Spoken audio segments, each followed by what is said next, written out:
muitos alunos me procuram falando sobre a confusão mental que é gerada naquele momento de começar a produzir a redação. É sempre um momento de maior tensão, um momento de maior estresse. Fabiana, eu não sei por onde começar. Fabiana, eu fico muito tenso, eu me perco, em meio ao texto, eu me perco ali no plano das minhas ideias. Você já parou para pensar em um planejamento textual? Você já pensou em elaborar, antes desse momento de escrita, um projeto de texto?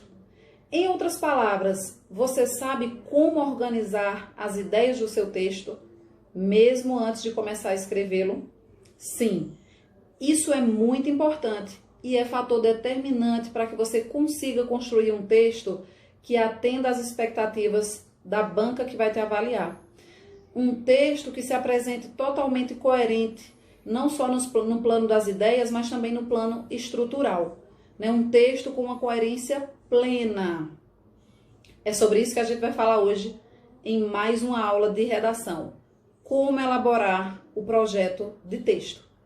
Como vimos nas nossas aulas anteriores sobre dissertação, texto dissertativo e texto argumentativo, podemos perceber que a dissertação ela se define, ela se caracteriza por apresentar predominantemente informações para o leitor. Eu tenho na dissertação aquele texto que vai apresentar uma sequência expositiva bem estruturada, apresentando aí uma sequência de dados para o leitor sobre determinado tema. Já no texto argumentativo, como o nome já diz, eu tenho um texto que é pautado em argumentos, em opiniões e defesa de um ponto de vista. Por isso mesmo, gente, dificilmente a gente vai encontrar um texto puramente argumentativo. Porque o que a gente viu também? Vimos que todo texto, argumentativo, aquele texto bom, um bom texto argumentativo, ele se pauta em informações, ele se pauta em dados, em exemplos, ou seja, em sequências dissertativas, tendo em vista defender, fundamentar o seu ponto de vista. Então, o texto de tipologia argumentativa constantemente dialoga com a tipologia dissertativa, justamente porque as sequências dissertativas, elas vêm a serviço da opinião, a serviço do ponto de vista que está sendo defendido, para validar aquele ponto de vista, para validar aqueles argumentos. Então, o bom texto argumentativo, ele sempre apresenta esse diálogo com a dissertação. Por isso mesmo, temos a origem aí do que chamamos de texto dissertativo argumentativo. Não é diferente com a redação do Enem. Tanto é que lá, na proposta de redação, eles deixam muito claro que o aluno precisa produzir um texto dissertativo argumentativo. E o que isso significa? Significa que, no meu texto, eu vou precisar fazer o meu argumento dialogar sempre com sequências dissertativas, ou seja, com informações que mostrem para o leitor que esse argumento tem validade, que ele é sólido, que ele é consistente. Daí a terminologia fundamentado, de que esse argumento é fundamentado, como eu já discuti em outro momento com vocês. Bom, e o que isso tem a ver com a organização do texto? Tudo a ver. Quando a gente entende que o nosso texto precisa ser uma constante de diálogo com a dissertação, eu tenho um diálogo entre argumento e informações, o que acontece? Eu começo a pensar em como organizar esses argumentos e essas informações no texto. Existe aquela maneirazinha clássica, de a gente entender a organização do texto dissertativo argumentativo, que é aquela organização dividida entre introdução, desenvolvimento e conclusão. Vejamos, esse modelo aqui é o modelo mais clássico de organização do texto. É aquele modelo em que eu tenho a consciência de que, na introdução, eu vou apresentar para o meu leitor a contextualização do assunto e vou apresentar a tese.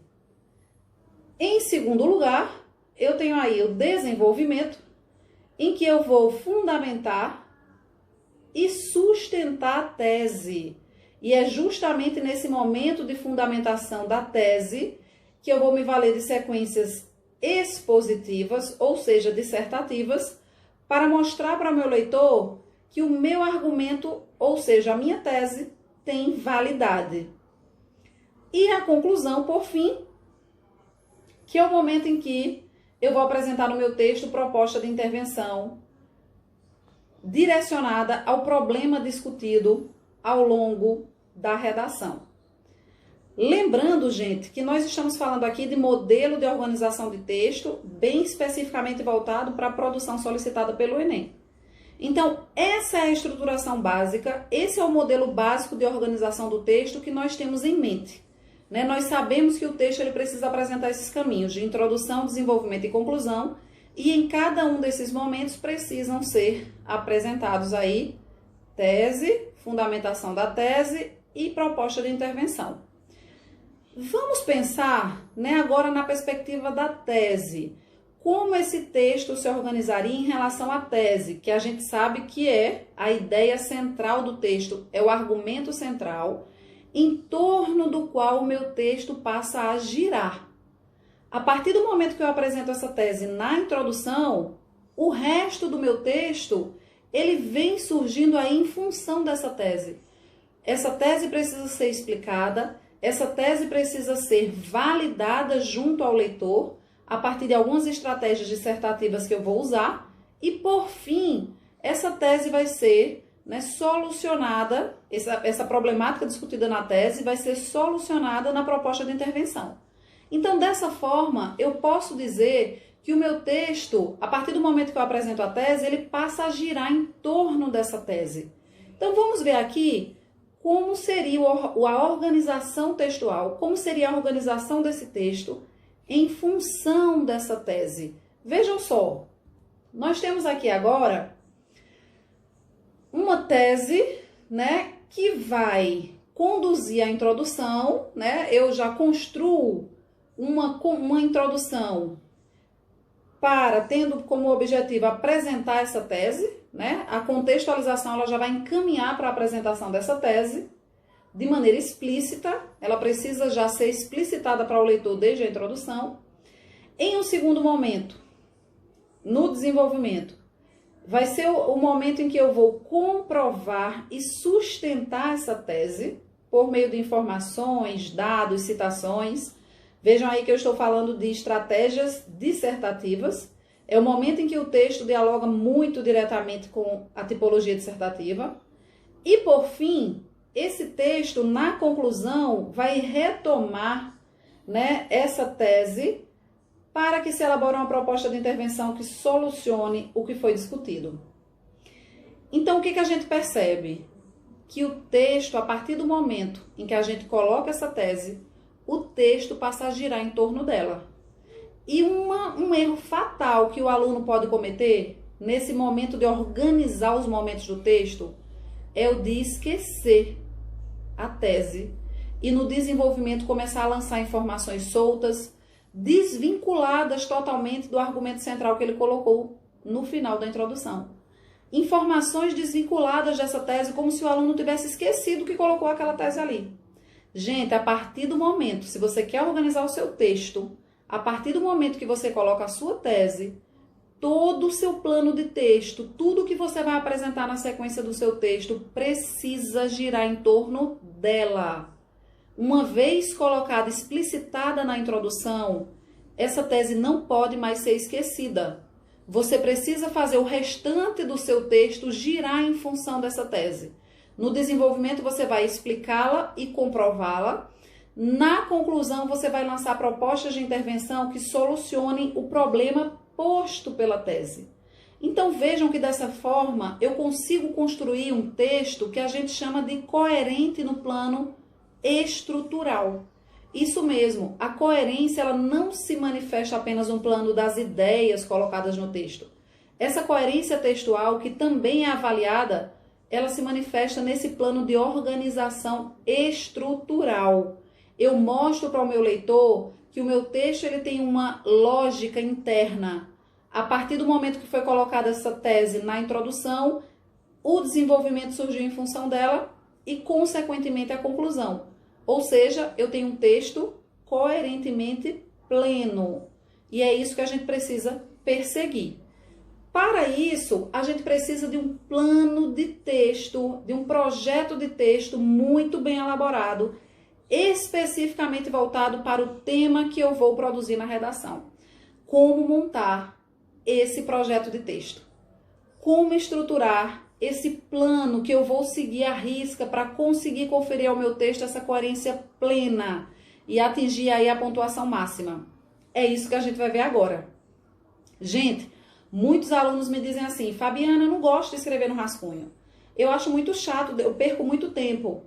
Quem disse que o rascunho, ele está colocado ali para você escrever a redação todinha nele, jogar ali as ideias no papel e depois passar limpo?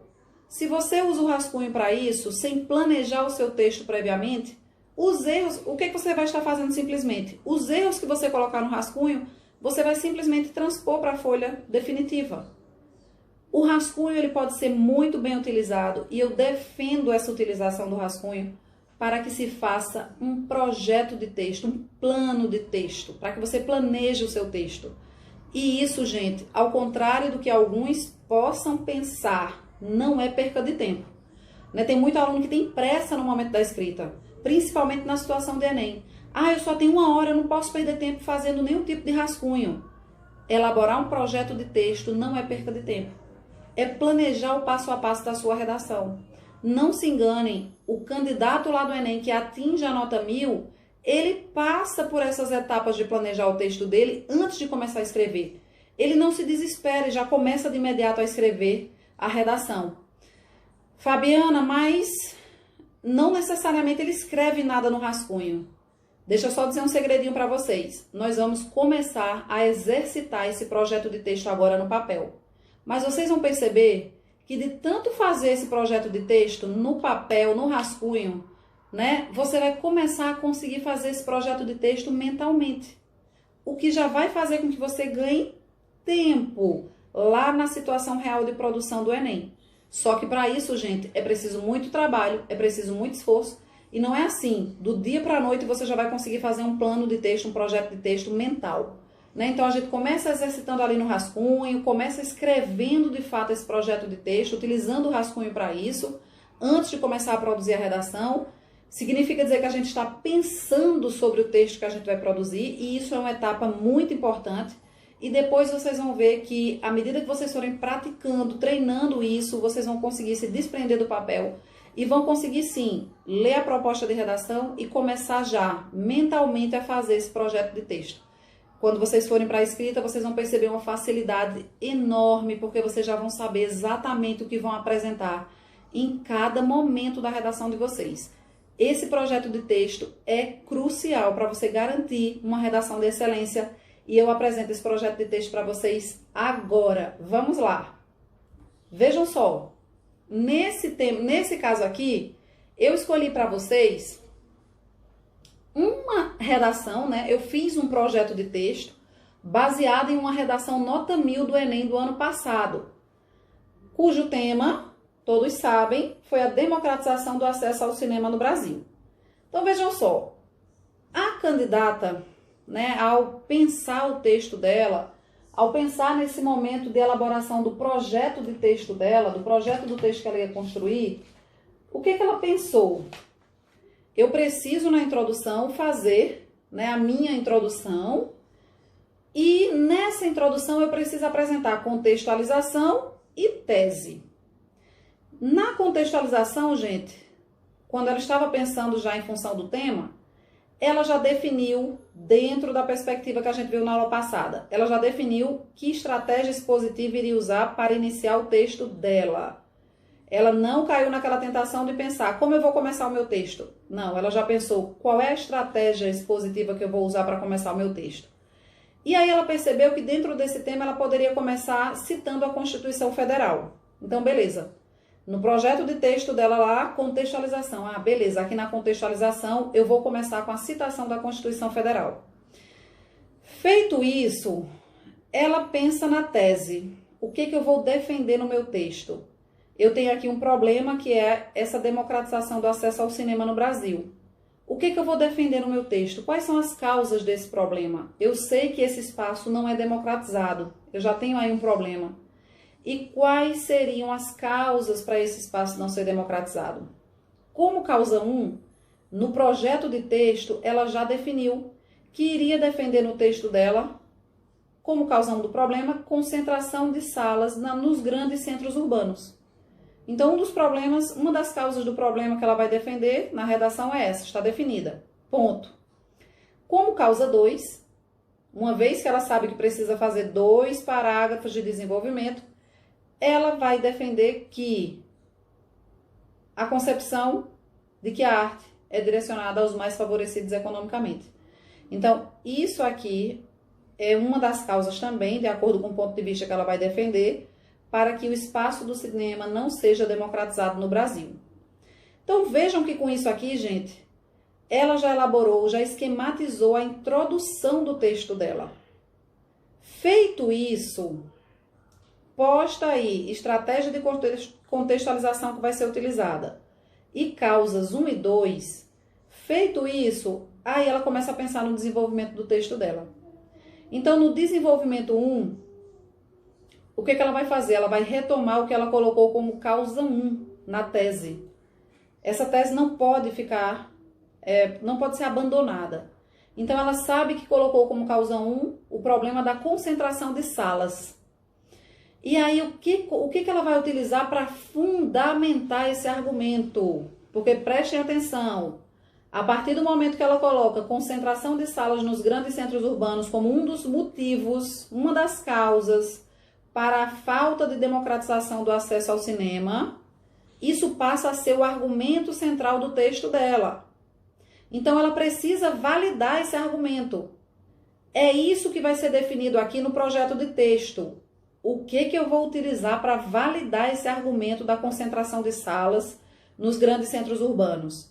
E aí, ela define que vai utilizar o processo de urbanização do Brasil, ela vai mencionar isso nesse parágrafo de desenvolvimento, tendo em vista validar esse argumento 1, e vai utilizar também uma citação de Sérgio Buarque de Holanda, que dialoga, né, com essa ideia de o espaço, né, urbano central, ali os grandes centros, serem mais elitizados que as periferias. Então, isso cabe perfeitamente no argumento que ela está defendendo e isso vai funcionar perfeitamente como estratégia de validação. E aí a gente já percebe que essa estratégia, ela é pensada antes de ser lançada no papel. No desenvolvimento 2, ela tem aí a missão de fundamentar o segundo argumento colocado na tese, a concepção de que a arte é direcionada aos mais favorecidos economicamente. Então, o que ela vai utilizar para fundamentar esse argumento, ou seja, para validar esse argumento? E aí, no projeto de texto dela, ela já define isso. Eu vou utilizar o livro, vou fazer uma menção, uma citação do livro Quarto de Despejo, de Carolina Maria de Jesus. Como eu tenho ali um livro que trata aí de um relato, né, pessoal, é uma história baseada aí na vida real de uma pessoa que vive na periferia, que é marginalizada, isso vai servir para eu mostrar o quanto essa concepção de arte direcionada aos mais favorecidos é real, né, para essas pessoas de periferia. Então, citar aqui Quarto de Despejo vai ser perfeito. E, por fim, nesse projeto de texto, ela já define o que vai ser feito na conclusão, uma vez que se sabe que na conclusão é preciso lançar proposta de intervenção. Então, para resolver o problema colocado na causa 1, o que ela definiu? Já que eu coloquei como problema na causa 1 a concentração de salas nos grandes centros urbanos, eu vou colocar como solução construção de salas de cinema nas periferias. Como intervenção 2, eu vou fazer uma intervenção para atacar a causa 2. Se eu coloquei lá como causa 2 a concepção de que a arte é direcionada aos mais favorecidos economicamente, o que pode se fazer para desconstruir essa concepção? Promover passeios aos cinemas locais desde o início da vida escolar das crianças. Então, vejam bem, gente, tendo feito no seu rascunho esse projeto de texto, já definindo, inclusive, quais serão as estratégias de fundamentação que você vai usar para validar o seu argumento, quais serão as intervenções que você vai defender ao final do seu texto, quando você vai para o seu texto produzir de fato a redação, você já consegue fazer isso de uma maneira muito mais consciente. Você adquire uma consciência muito maior dos momentos do seu texto. o que é fundamental para que você consiga construir uma redação plenamente coerente no plano estrutural. Então, vamos, a partir de agora, fazer o nosso projeto de texto a cada redação que a gente for construir. Façam o teste e vocês vão me dizer o quanto isso vai fazer vocês deslancharem no momento de escrita do texto. Eu quero comentários, tá? Eu quero retorno disso. A partir do momento que vocês começarem a fazer o projeto de texto, eu quero que vocês me deem esse retorno de como isso ajudou e favoreceu no momento em que você foi de fato para a sua escrita já consciente do que você ia fazer em cada momento da sua redação. Então a redação precisa ser pensada, ela não pode ser feita de maneira, apressada e impensada. Você precisa ter calma e se dar esse momento de planejar o seu texto e de elaborar o seu projeto de texto, tá bom? Então até a próxima com mais informações, mais dicas de como construir esse texto de excelência. A gente se vê, vocês são os melhores.